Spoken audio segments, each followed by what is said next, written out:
Well dear students, आज हम लोग एल्डिहाइड कीटोन्स का प्रिपरेशन एक्सटेंड करेंगे आगे। लास्ट 2 लेक्चर से हम यही पढ़ रहे हैं एल्डिहाइड कीटोन्स को कैसे प्रिपेयर किया जा सकता है। अल्कोहल से, एल्कीन से, एल्काइन से, एसिड से, डेरिवेटिव से, नाइट्राइल से बहुत सारी रिएक्शंस हम पढ़ चुके हैं। आज हम लोग कंक्लूड करेंगे इस प्रिपरेशन की कहानी को। तो कुछ सेलेक्टेड सी रिएक्शन बची हुई हैं और नाम से काफी इंपॉर्टेंट रिएक्शन है। स्पेशली यहाँ पे ये 3 नाम आपको दिख रहे हैं: Oppenauer oxidation, Etard reaction and Friedel Crafts acylation reaction. एक ऑलरेडी नाम से आपको पॉपुलर रिएक्शन समझा चुका हूं मैं लास्ट लेक्चर के अंदर, रोजेनमंड रिडक्शन रिएक्शन। तो ये सब नाम से भी आपको याद रखनी है। तो ओपेनर ऑक्सीडेशन में एक्चुअली क्या होता है, एक हम लोग सेकेंडरी अल्कोहल लेते हैं और उस सेकेंडरी अल्कोहल को कीटोन में कन्वर्ट करते हैं। लाइक ये हमारे पास एक सेकेंडरी अल्कोहल है और इसको मैं एसीटोन से रिएक्ट कराऊंगा। आप सोचेंगे एसीटोन भी तो एक कीटोन ही है। यस, एसीटोन भी एक कीटोन है, बट मैं कोई और कीटोन बनाना चाहता हूं, ऑब्वियसली एसीटोन से डिफरेंट। तो मैं इस सेकेंडरी अल्कोहल को एक एसीटोन से रिएक्शन कराते हुए, जिसमें मुझे एक कैटलिस्ट लेना होगा, टर्शरी ब्यूटॉक्साइड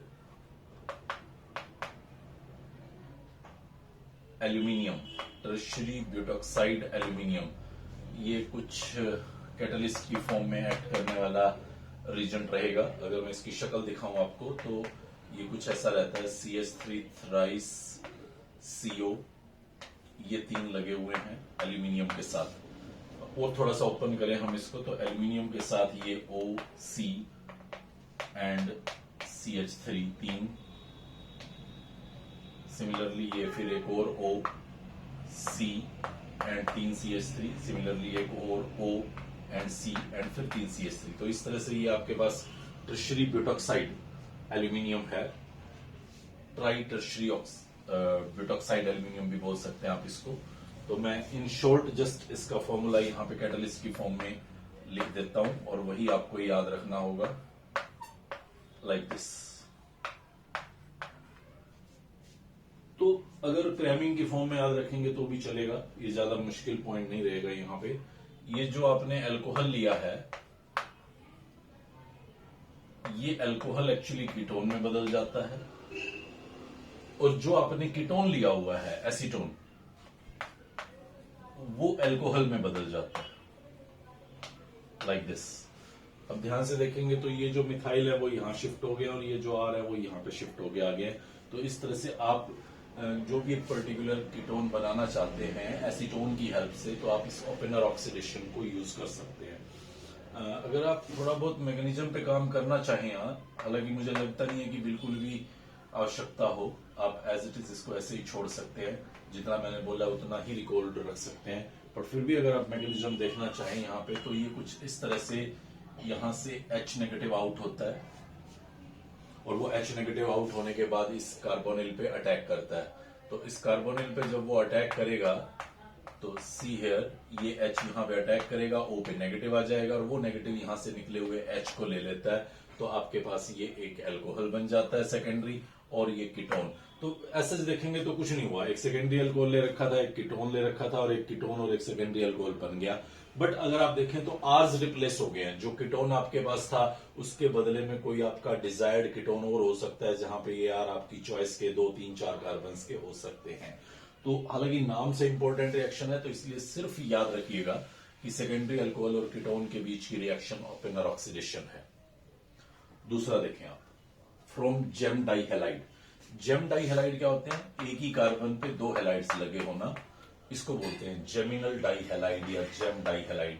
तो ये मेरे पास एक जेम डाइहैलाइड है और मैं इसको अगर एक्वस QH के साथ ट्रीट करूं, बहुत ही आसान रिएक्शन होगा।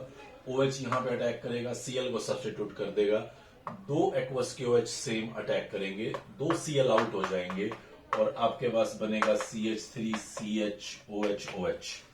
ये जेम डायोल बन जाएगा, जेम डाइहैलाइड से जेम डाइओल। तो ये जो जेम डायोल होते हैं, एक ही कार्बन पे 2 OH ग्रुप, ऑलरेडी पहले भी बता चुका हूं मैं, हाईली अनस्टेबल सिचुएशन होती है। इमीडिएटली यहां से वाटर निकल जाता है। कैसे निकलेगा? O इसके H प्लस पे अटैक करेगा, CH3 CH O नेगेटिव और यहाँ पे आपका OH प्लस।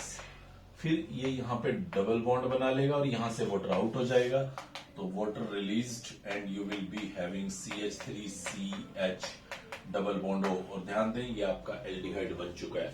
तो डाई हैलाइड से, जेम डाई हैलाइड से पर्टिकुलरली आप एल्डिहाइड्स फॉर्म कर पाएंगे।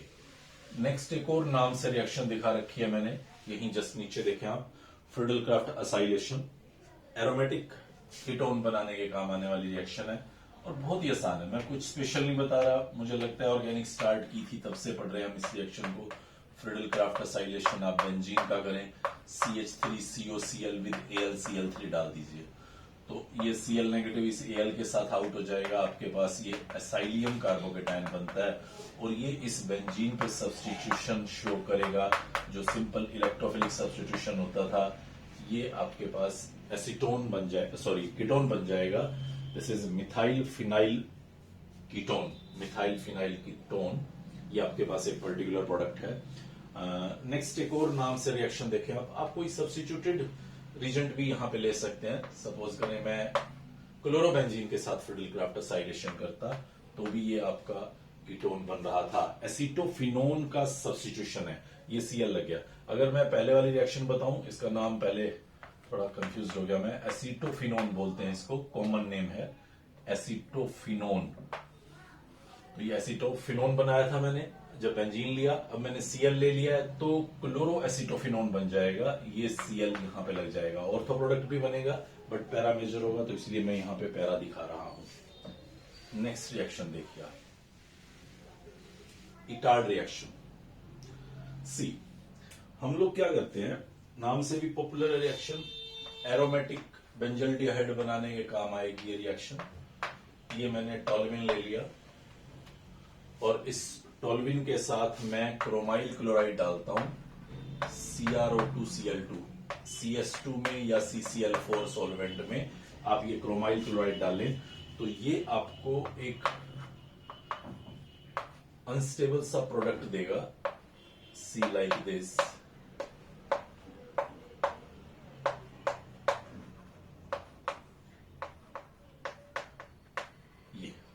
ये आपके पास प्रोडक्ट आएगा CrCl2OH, और इसको अगर आप बॉइलिंग वाटर में एसिडिक मीडियम के अंदर रखें तो ये आपको बेंजल्डिहाइड देता है, CHO। ये पर्टिकुलर रिएक्शन इटार्ड रिएक्शन कहलाती है। ये छोटी सी गलती और हो रही है, इसको भी ठीक करूं मैं। एक अल्टरनेट रिएक्शन भी है, हालांकि इटार्ड रिएक्शन अगर पूछी जा रही है तो आपको यही दिखाना है, अदरवाइज आप इसके अंदर क्रोमिक ऑक्साइड CrO3 डालें in presence of एनहाइड्राइड। ये आपके पास एसिड एनहाइड्राइड है, एक सॉल्वेंट, इसके अंदर अगर आप इसको ट्रीट करते हैं तो ये हमें, यहां लिख देता हूं,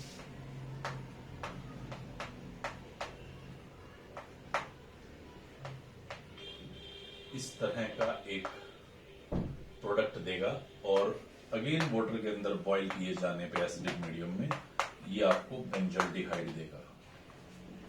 तो इस तरह से आप बेंजल्डिहाइड प्रिपेयर कर सकते हैं। आप ध्यान रखिएगा, इटार्ड रिएक्शन में आपको ये लिखना है, वैसे कन्वर्जन करना और टॉल्विन से बेंजल्डिहाइड बनाना पड़े कभी भी, तो आप दोनों में से कोई भी पाथ ऑप्ट कर सकते हैं। एक और तरीका भी है, यहीं पे मैं अगर उसको एक्सप्लेन करूं तो आप इस टॉल्विन का क्लोरीनेशन कर दीजिए सनलाइट की प्रेजेंस में। ये फर्स्ट चैप्टर में, हैलाइड्स के चैप्टर में भी रिएक्शन बताई गई थी आपको, तो ये आपको डाई सब्स्टिट्यूशन करा देता हूं मैं, ज्यादा बेटर रहेगा। तो ये आपके पास इस तरह का एक प्रोडक्ट बनेगा जहां पे फ्री रेडिकल सब्स्टिट्यूशन हुआ होगा, Cl रेडिकल ने एक H रिप्लेस किया होगा, फिर एक और H रिप्लेस किया होगा, तो इस तरह से ये आपके पास प्रोडक्ट बना। फिर मैं इसको एक्वस QH के साथ ट्रीट करा देता हूं, तो OH नेगेटिव यहां से दोनों Cls को सब्स्टिट्यूट करके हमारे पास देता है डायोल, और फिर वही सिचुएशन, दो OH एक कार्बन पे अनस्टेबल है, यहां से वाटर आउट हो जाएगा और हमें ये देगा बेंजल्डिहाइड। तो इस तरह से आप एरोमेटिक एल्डिहाइड्स का फॉर्मेशन यहां पे कर सकते हैं। एरोमेटिक कीटोन्स का फ्रिडल-क्राफ्ट असाइलेशन से आपने देखा कि किस तरह से हम ये सारी प्रिपरेशंस फॉर्म कर सकते हैं। तो नेक्स्ट पॉइंट पे आगे बढ़ेंगे हम लोग, और वो पॉइंट होगा हमारा प्रॉपर्टीज से रिलेटेड। फिजिकल प्रॉपर्टीज में सबसे पहला पॉइंट देखते हैं हम बॉइलिंग पॉइंट पर, कि बॉइलिंग पॉइंट कैसे चेंज होगा। अगर सपोज करें मैं एक होमोलोगस सीरीज ऑप्ट कर लेता हूं एल्डिहाइड्स की, तो मुझे पता है सभी एल्डिहाइड्स डाइपोल मोमेंट शो करने वाले पोलर मॉलिक्यूल्स हैं। सी है एल्डिहाइड हो या कीटोन हो, सभी में ये एक पोलर बॉन्ड मौजूद होता है। बहुत ज्यादा डाइपोल मोमेंट के साथ ये कार्बोनिल कंपाउंड एग्जिस्ट करते हैं। तो यहाँ पे ये सभी एल्डिहाइड्स जो मैं बनाता जा रहा हूं, उन सभी एल्डिहाइड्स के अंदर डाइपोल डाइपोल अट्रैक्शन होगा। तो रिजल्टिंग, क्योंकि मॉलिक्यूलर सरफेस एरिया बढ़ता जा रहा है, मॉलिक्यूलर मास बढ़ता जा रहा है, या मैं बोलूं साइज बढ़ता जा रहा है, तो force of attraction between the molecule बढ़ता जाएगा। रिजल्टिंग यहाँ पे बॉइलिंग पॉइंट मैक्सिमम अपीयर होगा और यहाँ पे बॉइलिंग पॉइंट मिनिमम अपीयर होगा। अगर आप सोल्यूबिलिटी इन वाटर ऑब्जर्व करें तो सी हियर वेरी केयरफुली, जैसे मैं ये एक इथेनॉल दिखा रहा हूं और इसको अगर मैं वाटर के अंदर डालता हूं तो ये H इस O के साथ हाइड्रोजन बॉन्डिंग करने की कैपेसिटी रखता है। मतलब वाटर के अंदर एल्डिहाइड्स सोल्यूबल होंगे। एज वेल एज कीटोन्स की बात करूं तो कीटोन्स के केस में भी ऐसा ही होगा, कीटोन्स भी वाटर के अंदर सोल्यूबल होंगे due to this hydrogen bonding. अब जैसे जैसे ये R ग्रुप मैं बड़ा करता जाऊंगा, वैसे वैसे आप देखें हाइड्रोफोबिक पार्ट बड़ा होता जाएगा, हाइड्रोफिलिक वही छोटा सा होगा। तो 4 या 5 कार्बन्स तक मैं सोल्यूबिलिटी ऑब्जर्व करूंगा, उसके बाद फिर सोल्यूबिलिटी खत्म हो जाएगी, मींस इनसोल्यूबल हो जाएंगे। तो ये सोल्यूबिलिटी भी पानी के अंदर इनकी लगातार घटती जाएगी, क्योंकि हाइड्रोफोबिक पार्ट लगातार बड़ा होता चला जाएगा। अगर मैं कीटोन्स की बात करूं तो कीटोन्स के केस में let me first of all से कि जो एल्डिहाइड और कीटोन्स होते हैं वो आपस में एक आइसोमेरिक रिलेशन में एग्जिस्ट करते हैं। आप इस 3 कार्बन्स के एल्डिहाइड को देखें और आप इस 3 कार्बन के कीटोन को देखें तो बोथ आर C3H6O। तो दोनों आइसोमर्स हैं, बट दोनों के फंक्शनल ग्रुप क्योंकि डिफरेंट है तो I can call these as functional isomers. तो ये 2 फंक्शनल आइसोमर्स हैं। अब अगर मैं इनकी प्रॉपर्टीज की बात करूं, लाइक अगर मैं सोल्यूबिलिटी इन वाटर की बात करूं तो दोनों सोल्यूबल रहेंगे, फेयरली सोल्यूबल होंगे, क्योंकि ये वाटर के साथ हाइड्रोजन बॉन्डिंग कर सकता है और ये भी वाटर के साथ हाइड्रोजन बॉन्डिंग कर सकता है। याद रखें ये वाला H वाटर के साथ हाइड्रोजन बॉन्डिंग नहीं करने वाला, ये C के साथ अटैच्ड H है। तो वाटर का H इसके O के साथ या इसका O इसके H के साथ हाइड्रोजन बॉन्डिंग कर सकता है। इसके O का इसके H के साथ अट्रैक्शन जरूर होगा, बट मैं उसको हाइड्रोजन बॉन्डिंग नाम नहीं दूंगा। तो दोनों पानी के अंदर सोल्यूबल हैं। अगर मैं बॉइलिंग पॉइंट की बात करूं तो कीटोन्स का बॉइलिंग पॉइंट स्लाइट ग्रेटर होगा as compare to aldehyde. Why this is so, see here, ये मैं आपको कीटोन दिखा रहा हूं जहां पे ये 2 R अपने पॉजिटिव इंडक्टिव इफेक्ट की वजह से इलेक्ट्रॉन क्लाउड को O की तरफ ज्यादा ईज के साथ शिफ्ट कर रहे होंगे। रिजल्टिंग यहाँ O पे स्लाइट नेगेटिव और कार्बन पे पॉजिटिव का जो सेपरेशन है वो ज्यादा होगा। Dipole moment by chance ketones का यहाँ पे ज्यादा आ रहा है, जिसकी वजह से कीटोन्स के फोर्सेज ऑफ अट्रैक्शन ज्यादा होते हैं as compare to aldehydes of approximate same molecular mass, approximate भी नहीं, as compare to aldehydes of same molecular mass, just because of the greater dipole moment observed in ketone due to these 2 are having positive inductive effect। Chemical properties की तरफ आगे बढ़ते हैं। Chemical properties अगर हम aldehyde ketones की यहाँ पे स्टडी करना चाहें तो कई तरह की रिएक्शंस हम ऑब्जर्व करते हैं। जैसे एक टाइप ऑफ द रिएक्शन आता है न्यूक्लियोफिलिक एडिशन रिएक्शंस, बहुत ही इंपॉर्टेंट न्यूक्लियोफिलिक एडिशन रिएक्शंस आती हैं हमारे सामने। यहाँ पे एक हमारे पास आती है nucleophilic addition followed by elimination, मतलब वैसा ही न्यूक्लियोफिलिक एडिशन होगा बट उसके बाद एलिमिनेशन भी होता है उनके अंदर। देन इसके अलावा एक बहुत important class of the reaction रहेगा एल्डिहाइड कीटोन्स में ऑक्सीडेशन रिएक्शंस। एक और रिएक्शन का टाइप हम यहाँ पढ़ेंगे रिडक्शन रिएक्शंस। देन कुछ जिनको मैं अभी नहीं कैटेगराइज कर पाया हूँ इन 4 में, तो उनके लिए एक अलग से रिएक्शंस लेके आऊंगा मिसलेनियस रिएक्शंस में, जिसके अंदर एक डिस्प्रोपोर्शनेशन रिएक्शन आएंगी, कुछ कंडेंसेशन रिएक्शंस आएंगी, तो वो एक कैटेगरी। तो मैं यहाँ पे ये कहना चाहता हूं कि 5 तरह की रिएक्शंस के साथ हम यहाँ डील करेंगे। ये 5 तरह की रिएक्शंस, शुरुआत करता हूं न्यूक्लियोफिलिक एडिशन रिएक्शन से। तो न्यूक्लियोफिलिक एडिशन रिएक्शन कैसे होता है, बहुत ध्यान से मेरे कॉन्सेप्ट को समझिएगा। रिएक्शन नहीं समझा रहा अभी जस्ट कॉन्सेप्ट्स इन्वॉल्व समझा रहा हूं। ये यहाँ पे कार्बोनिल है, डिस्क्लोज नहीं कर रहा कौन है एल्डिहाइड है कीटोन है, कौन सा एल्डिहाइड है या कौन सा कीटोन है, कुछ मेंशन नहीं कर रहा, और यहां पे डाल रहा हूं एक न्यूक्लियोफाइल। दो सिचुएशंस हैं आपके पास, एक सिचुएशन है कि आपका न्यूक्लियोफाइल स्ट्रॉन्ग है और दूसरा सिचुएशन है कि आपका न्यूक्लियोफाइल वीक है। तो पहले स्ट्रॉन्ग न्यूक्लियोफाइल के साथ चलता हूं। जैसे ही न्यूक्लियोफाइल ऐड करूंगा यहां पे इलेक्ट्रोमैग्नेटिक इफेक्ट हो जाएगा, कार्बन पे प्लस ओ पे माइनस आ जाएगा और न्यूक्लियोफाइल इस कार्बन पे अटैक करेगा।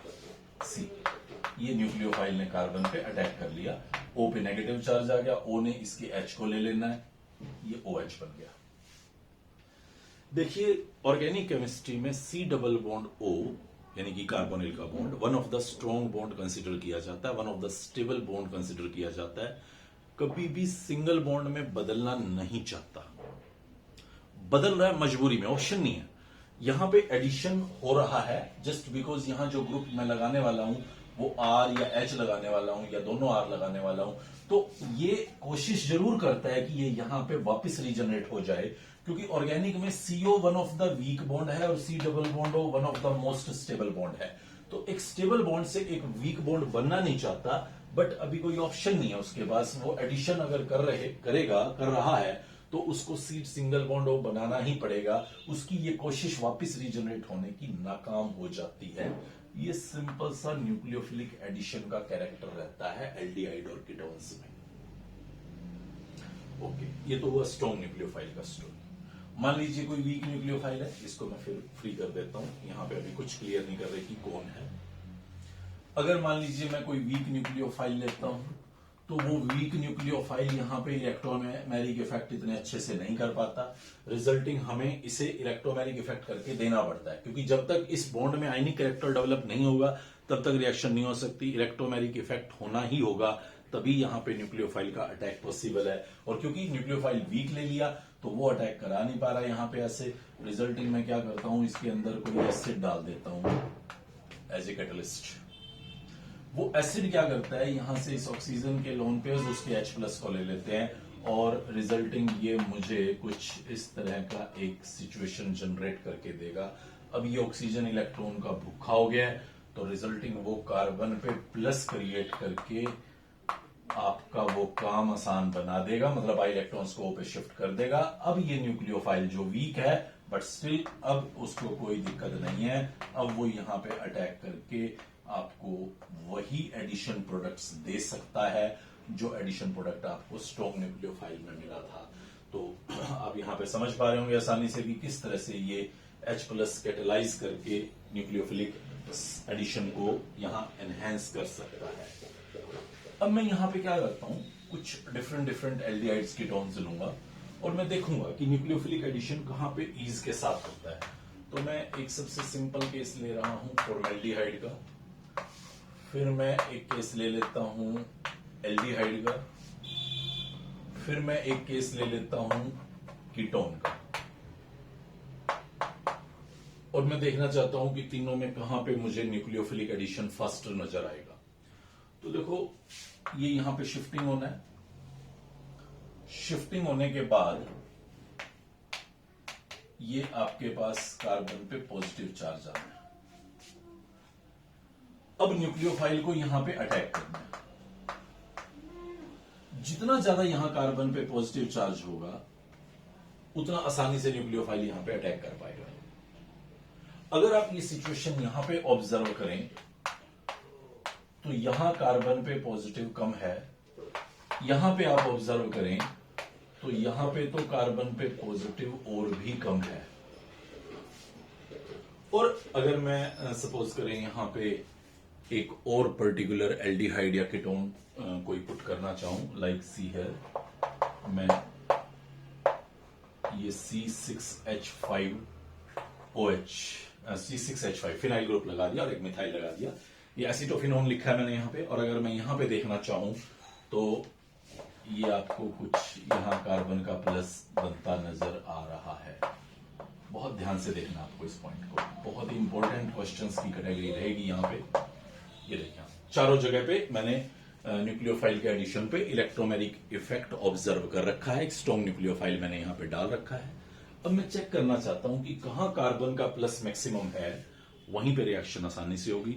कहां न्यूक्लियोफाइल को स्टेरिक क्राउडिंग कम मिल रही है वहां पे रिएक्शन फास्टर होगी। ये दो ही फैक्टर्स होंगे जो डिसाइड करेंगे कि न्यूक्लियोफाइल को कहां पे जाना है। स्टेरिक क्राउडिंग अगर उस कार्बन पे है तो न्यूक्लियोफाइल को अप्रोच करने में दिक्कत आ सकती है, मतलब रिएक्शन स्लोअर हो सकती है। कार्बन का प्लस किसी वजह से कम हो रहा है तो डेफिनेटली न्यूक्लियोफाइल को दिक्कत आनी है, वहां पे वो शायद अटैक ना कर पाए। मैं पहले एग्जांपल पे जाके देख रहा हूं, 2 H लगे हुए हैं, स्टेरिक क्राउडिंग का तो कोई मतलब नहीं है, इनसे हल्का तो होगा ही कौन। मोर ओवर H का कुछ खास इंडक्टिव इफेक्ट होता नहीं है, रिजल्टिंग ये न्यूक्लियोफाइल यहां फटाक से अटैक कर जाएगा। यहां पे आप देखें तो ये मिथाइल का इंडक्टिव इफेक्ट कार्बन के प्लस को कम कर रहा होगा, थोड़ा सा क्राउडिंग भी है, बट चलो चल जाएगा, कोई बात नहीं है। न्यूक्लियोफाइल अटैक कर पाएगा, ऐसा नहीं कि नहीं कर पाएगा, बट इतनी आसानी से नहीं कर पाएगा जितना आसानी से यहां कर रहा था, जस्ट बिकॉज कार्बन का पॉजिटिव भी घट गया और स्टेरिक क्राउडिंग भी है एल्काइल की। यहां पे जब आप देखेंगे तो 2 इंडक्टिव इफेक्ट लगाने वाले ग्रुप लगे हुए हैं, तो कार्बन के प्लस को काफी कम कर रहे होंगे, और मिथाइल अब अच्छा खासा बड़ा है तो न्यूक्लियोफाइल भी यहां पे थोड़ी प्रॉब्लम ज्यादा फेस कर रहा होगा, रिजल्टिंग यहां रिएक्शन और भी स्लोअर हो जाएगी।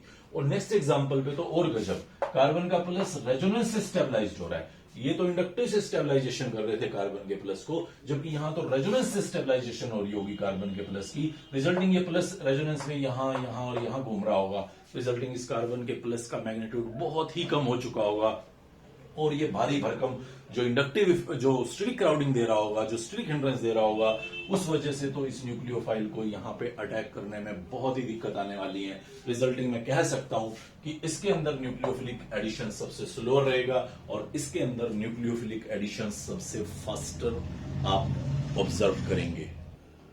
ये आपके सामने 4 एल्डिहाइड्स हैं और जहां पे मैं देखना चाहता हूं कि कहां न्यूक्लियोफिलिक एडिशन सबसे फास्टर होने वाला है और कहां सबसे स्लोअर होने वाला है। तो ये चारों ग्रुप्स ध्यान दें, वही 2 बातें नजर रखनी है, कार्बन पे कहां पॉजिटिव ज्यादा आ रहा है और स्टेरिक क्राउडिंग कहां पे मिनिमम है। तो सी है, ये तो आपका सिंपल बेंज एल्डिहाइड है जिसपे एक फिनाइल लगा हुआ है, तो ये कार्बोनिल पे जो एक फिनाइल लगा हुआ है वो फिनाइल तो सब जगहों पे लगा हुआ है, तो इस बात को तो छोड़ दो कि इसमें कोई फर्क क्रिएट होने वाला है। अब अगला पॉइंट देखिए आप, यहां पे आप क्या देख रहे हैं, ये कार्बन के साथ ये कार्बन लगा हुआ है, ये कार्बन ये कार्बन ये कार्बन, मतलब ये एक मैंने टर्शरी ब्यूटाइल ग्रुप लगा रखा है यहां पे, और सिमिलरली ये यहां पे भी एक टर्शरी ब्यूटाइल ग्रुप लगा रखा है जो बहुत ही बड़ा एल्काइल होता है, बहुत ही ब्रांच्ड और बड़ा एल्काइल। स्टेरिक क्राउडिंग बहुत ही ज्यादा हो रही है इस पर्टिकुलर कार्बन के सराउंडिंग में। यहां पे अगर आप देखें तो ये नाइट्रो का विड्रॉइंग ग्रुप है नेचर, तो ये अपने रेजोनेंस इफेक्ट की वजह से यहां पॉजिटिव क्रिएट कर रहा है। अच्छी बात है, यहां पॉजिटिव आएगा तो ऑटोमेटिकली वो इस कार्बन के प्लस को बढ़ाने की कोशिश करेगा। ये देखिए, ये ऐसा हो जाना है रिएक्शन के दौरान सभी जगहों पे, एक पे दिखा रहा हूं सभी वैसा हो जाना है। तो ये प्लस आने के बाद तो ये इस कार्बन के प्लस को और ज्यादा बढ़ा रहा होगा, रिजल्टिंग अटैक न्यूक्लियोफाइल का बहुत ही अच्छे से हो रहा होगा, जस्ट बिकॉज नाइट्रो हमारे पास एक इलेक्ट्रॉन विड्रॉइंग ग्रुप लगा हुआ था। यहां पे देखें तो यहां पे ये एक डोनर ग्रुप भी लगा हुआ है, OCH3, रेजोनेंस इफेक्ट दिखाता है। तो रेजोनेंस इफेक्ट की वजह से वो जो नेगेटिव चार्ज क्रिएट करता है वो उस पर्टिकुलर कार्बन पे तो करता ही नहीं है, मतलब वो सिर्फ इंडक्टिव इफेक्ट दिखाता है, -I इफेक्ट दिखाता है। तो इसका -I और इसका -I और -R दोनों, जैसे यहां दिख रहा था, यहां पे इसका -I -R दोनों दिख रहे थे, तो वो तो पैरा पोजीशन पे है तो यहां भी -I -R दिखेंगे, मोरओवर इसका -I और दिखेगा, रिजल्टिंग इस कार्बन पे आपको प्लस इसके कंपैरिजन में कहीं ज्यादा दिखने वाला है। यानी कि 4th पॉइंट पे आपको न्यूक्लियोफाइल का अटैक सबसे फास्टर नजर आएगा, then it will be second, then it will be 1, और आपके 3rd में तो सबसे स्लो रिएक्शन होगी, just because of steric crowding present here, जबकि यहां पे कोई स्टेरिक क्राउडिंग नहीं थी। बाकी तो सारा सेम था इन दोनों में, सिर्फ स्टेरिक क्राउडिंग ने यहां कुछ हद तक न्यूक्लियोफाइल के लिए समस्याएं पैदा की, जिसकी वजह से 3rd पे न्यूक्लियोफिलिक अटैक सबसे मुश्किल होगा और 4th के अंदर न्यूक्लियोफिलिक अटैक सबसे ईज के साथ आप ऑब्जर्व करेंगे। तो नेक्स्ट लेक्चर में हम रिएक्शंस के साथ मिलेंगे, जहां पे हम कुछ न्यूक्लियोफाइल्स के एग्जांपल चूज करेंगे और वो न्यूक्लियोफाइल देखेंगे कि किस तरह से एल्डिहाइड कीटोन्स के साथ रिएक्शन करके different different variety of products बनाता है। ये सारे कॉन्सेप्ट जो मैंने यहाँ पे बताए हैं रिएक्शंस को लेके, ये बहुत इंपॉर्टेंट रहेंगे और हर रिएक्शन के अंदर हम इसको यूटिलाइज करते हुए अपने प्रोडक्ट्स की प्रेडिक्शन करेंगे। वीक न्यूक्लियोफाइल डाला तो कैसे काम करेगा और स्ट्रॉन्ग डाला तो किस तरह से प्रोडक्ट देगा, इन सारी बातों के साथ नेक्स्ट लेक्चर पे हम मिलते हैं। तब तक आप इन रिएक्शंस को रिकॉर्ड करें, प्रिपरेशंस को ध्यान रखें, और जैसा कि मैं हमेशा बोलता हूं, साइमल्टेनियसली जो पीछे के 2 चैप्टर्स हैं अल्कोहल, फिनोल ईथर और हैलाइड्स, उनको भी साथ साथ पढ़ते रहें, क्योंकि ऑर्गेनिक केमिस्ट्री में किसी भी फंक्शनल ग्रुप को आइसोलेट करना मुश्किल है। सब मिक्स्ड फॉर्म में क्वेश्चन आते हैं, तो सभी को साथ साथ पढ़ते हुए आप आगे बढ़िएगा। नेक्स्ट लेक्चर पे मिलते हैं हम दोबारा कुछ केमिकल प्रॉपर्टीज के साथ। Good bye.